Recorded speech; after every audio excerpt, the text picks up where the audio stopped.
안녕하세요. 퀵데이터입니다. 이번 시간에는 IPA 분석이라는 것을 좀 말씀을 드려볼게요. Importance Performance Analysis인데 중요도 성취도 분석 혹은 중요도 만족도 분석 이렇게도 이제 많이 사용이 되고 있습니다. IPA는 개선이 필요한 우선순위 식별, 희소 자원의 최적 분배, 그리고 상대적 경쟁력 제고 등의 조화로운 전략 계획 수립 등을 촉진하는 데 효과적이어서 많이 사용이 되고 있습니다. 여러 분야의 학술 논문, 학위 논문, 그리고 다양한 산업 분야와 기업, 그리고 정부 기관 등등 다양한 조직에서 사용이 되고 있는데요. 특히 기업들의 어떤 경쟁적 위치 파악이라든가 개선 위치의 포착, 그리고 전략적 기획의 어떤 가이드라인을 도출하는 목적 등에 또 많이 사용이 되고 있죠. 그래서 IPA는요, 해당 대상을 평가하기 위해서 예를 들어서 우리가 서비스 품질이라든가 이런 것들의 어떤 그 중요도와 만족도 이런 속성을 이제 평가할 때 기준 속성의 속성별 중요도와 성취한 정도에 해당되는 이런 값들만 있다면 조금 우리가 수월하게 의사결정을 분석을 해서 의사결정을 내릴 수 있다라는 겁니다. 그런 장점이 있어서 IPA를 많이 사용하고 있다는 겁니다. 그래서 IPA는요, 중요도와 성취도 혹은 중요도와 만족도 간의 교차를 위한 중심점을 선정하고 도출된 이 4개의 사사분면의 해석을 위해 의미를 부여하는 것이 핵심적이다라고 할 수 있습니다. 지금 이 그림에 있는 표를 보면 4개의 그 사분면이 나왔잖아요. 사분면이 나왔잖아요. 그래서 첫 번째 1사분면의 것을 보면 중요도도 높고 성취도도 높은 거야. 그러니까 Y축은 중요도를 측정하는 거고 X축은 성취도를 의미하는 거예요. 그래서 우리가 서비스의 어떤 그 특성 이런 것들, 정부기관이라던가 기업에서 서비스 특성 이런 것들을 우리가 만족도 조사랑 이제 할 때 같이 IPA를 같이 이제 많이 분석을 하게 되는데요. 중요도도 높게 인식하고 성취도도 높게 인식을 하는 거야. 그 고객들이. 이런 것들은 유지 강화 영역이라고 합니다. 그다음 2사분면에는 중요도는 높은데 성취도는 낮아. 이런 것들은 이제 그 최우선 개선이라고 하는 거예요. 그래서 빠른 개선이 필요하고 가장 좀 집중적 투자를 필요로 하고 있다라는 겁니다. 그 다음에 이제 3, 4분면에는 중요도도 낮고 성취도도 낮은 거예요. 이런 것들을 점진 개선이라고 하는데, 이런 것들은 현 상황의 투자보다는 차후 추가적인 투자를 좀 고려할 필요가 있다. 그런 영역이다라는 겁니다. 그리고 4분면에 있는 영역은 중요도는 낮은 반면에 이 성취도, 만족도는 높은 거예요. 그래서 이런 것들은 좀 과잉 투자되고 있다. 그래서 과잉 노력을 좀 지양해야 된다. 이러는 겁니다. 그래서 차라리 여기에 좀 투자된 이런 자원들을 1순위나 2순위에 있는 최우선 개선 영역이나 유지 강화 영역 쪽으로 조금 더 투자한다면 어떤 그 고객들이 받는 이런 효익이 더 커질 것이다라고 이제 분석을 하는 겁니다. 그래서 그 1사분면의 유지 강화 영역은 중요도와 성취도, 만족도가 모두 높은 영역이잖아요. 그래서 현재 수준을 계속 유지할 필요가 있는 거예요. 1사분면에 만약에 이제 그 포진됐다면 분석을 했는데 경쟁에 있어서 상대적 우위를 점할 수 있는 속성이기 때문에 현재의 우위를 지속적으로 유지하는 게 중요하고 조직의 어떤 강점으로 개발되어야 할 부분인 거죠. 2사분면의 최우선 개선 이런 영역은 중요도가 높은 반면에 성취도나 만족도가 낮은 영역이기 때문에 가장 개선이 시급한 겁니다. 그러니까 전반적인 수행도 향상을 위해서 이 조직은 집중적인 관심을 가지고 여기에 속해 있는 그 속성들을 그 어떤 서비스라든가 품질 속성들을 투자를 가장 집중적으로 해야 된다는 영역인 거죠. 그러니까 3, 4분면의 점진 개선 영역 같은 경우는 중요도와 성취도, 만족도가 이제 다 낮잖아요. 그래서 우선순위가 조금 그 낮은 항목들, 낮은 속성들이 포진되어 있는 영역인 거예요. 그래서 투자나 관심의 우선순위가 좀 이제 낮은 속성들이 영역이 이쪽에 포함된다라고 이제 판단을 하는 겁니다. 4, 4분면의 과잉 노력 지향 같은 경우는 중요도는 낮은데 만족도가 높은 거잖아요. 그래서 이 높은 과잉 노력을 조금 지양해야 하는 항목들의 영역인 거죠.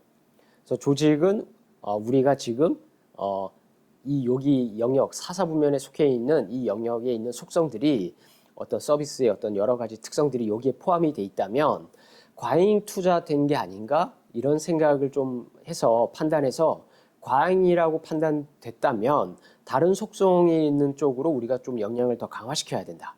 이렇게 이제 우리가 해석을 할 수 있는 겁니다.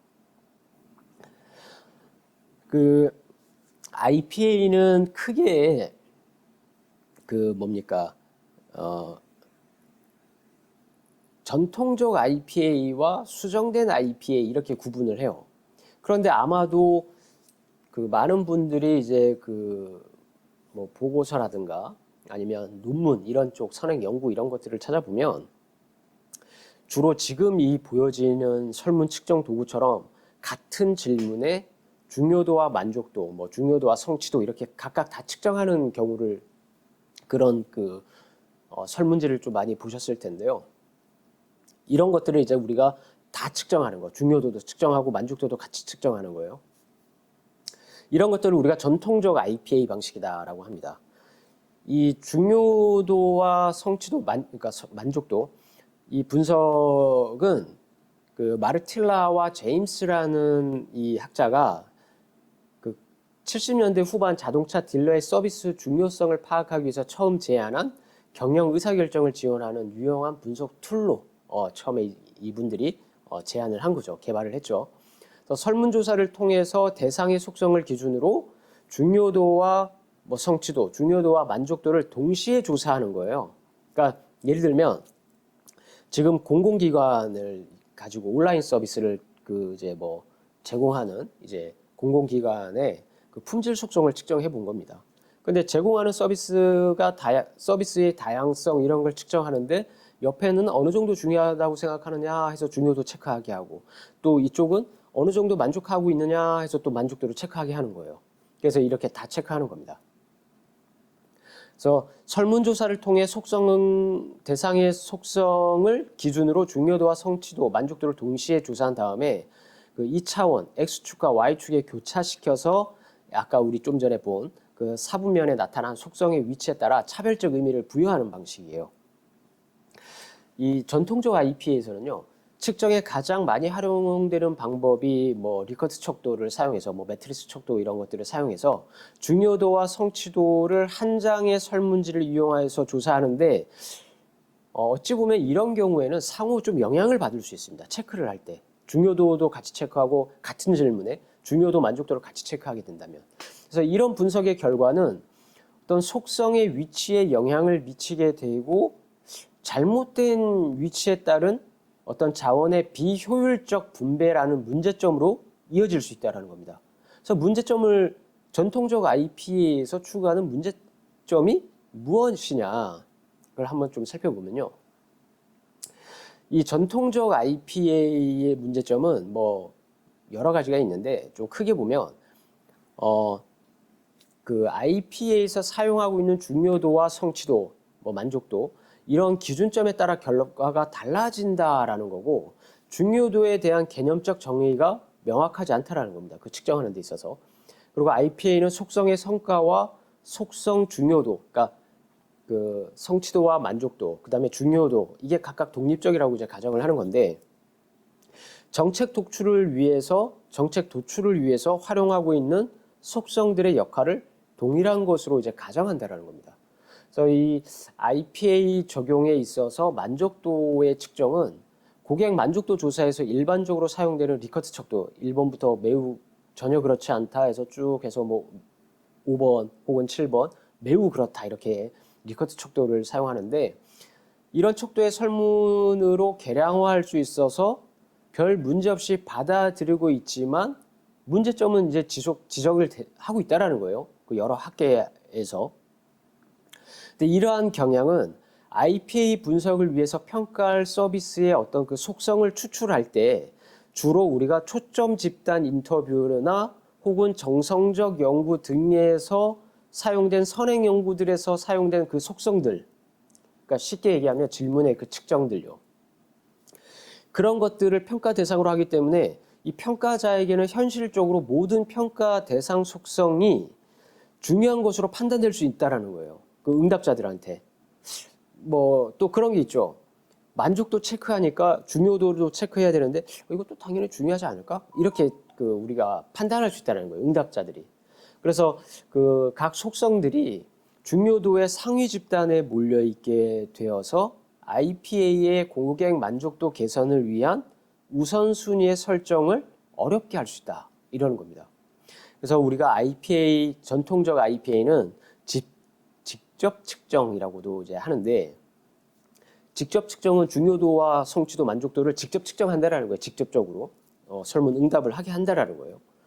그래서 설문으로 중요도를 직접 측정할 때 대부분 속성이 중요한 것으로 평가돼서 속성 간의 차별화가 어렵게 된다는 거예요. 좀 전에 말씀드린 것처럼 만족도 체크하다가 중요도 체크하려니까 같은 질문이었잖아요. 그러니까 이것도 만족도가 높아. 그럼 이것도 중요도가 높지 않을까? 뭐 이렇게 이제 체크할 수 있다는 거죠. 그래서 차별화가 좀 어렵게 될 수 있다. 그 다음에 응답자가 해당 속성에 대한 성취도에 영향을 받아서, 만족도에 영향을 받아서 중요도가 결정될 수 있는 편의가 발생할 수 있다. 이게 좀 전에 말씀드린 거랑 같은 맥락이에요.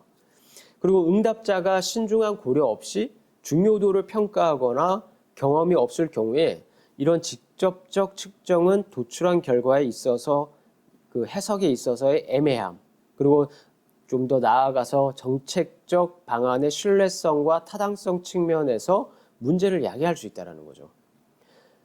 각 속성과 전반적 만족 간의 관계가 또 선형적이지 않다라는 많은 주장에 의해서 각 속성에 대한 만족도를 기반해서 상대적 중요도를 도출해야 된다라는 연구가 많아지고 있습니다. 자, 여기까지 이제 전통적 IPA에 대해서 한번 살펴봤고요.